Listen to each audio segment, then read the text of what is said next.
Neil, how do we go about creating a conversation, a sort of more introspective and social conversation? We are at some point going to have a COVID inquiry. It will be a very administrative exercise. It will look at empirical data. It will sort of weigh up economic costs. But as you said, I mean, it was quite staggering when you reflect the unprecedented measures that we lived under for the last 2 years.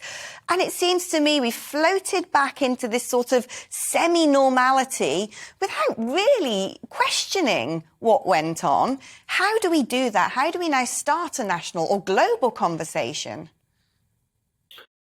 Very good question. Very difficult to answer. I think that, the last 2 years, they have revealed something bleak. I was hearing today there's a campaign group called Rights for Residents that is alleging that in care homes at the moment, excess deaths are now the result of thirst and starvation.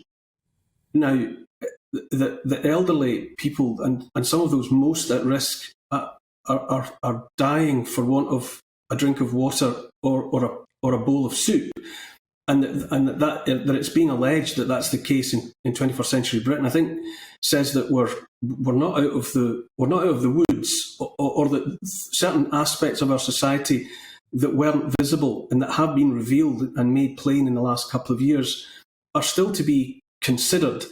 There is absolutely, I'm sure there will be, and there's a need for, and there will be some kind of inquiry, but I'd be very sceptical about it addressing any of the sort of fundamentals that most preoccupy me.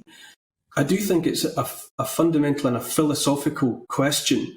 I think the way in which so many people submitted to and responded to and revealed their true natures during the last couple of years, it seems to suggest that there's something hollow maybe at the heart of society, that there's been a want that was hitherto undeclared and not revealed, but that COVID laid it bare.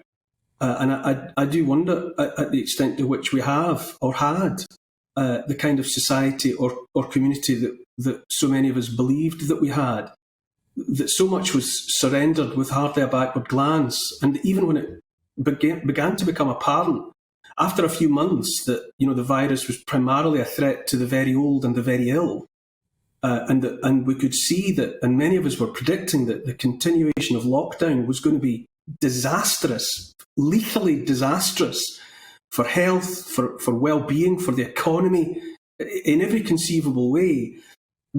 So many of us, we just blindly and blindly went on accepting it, and that we did says something. Now,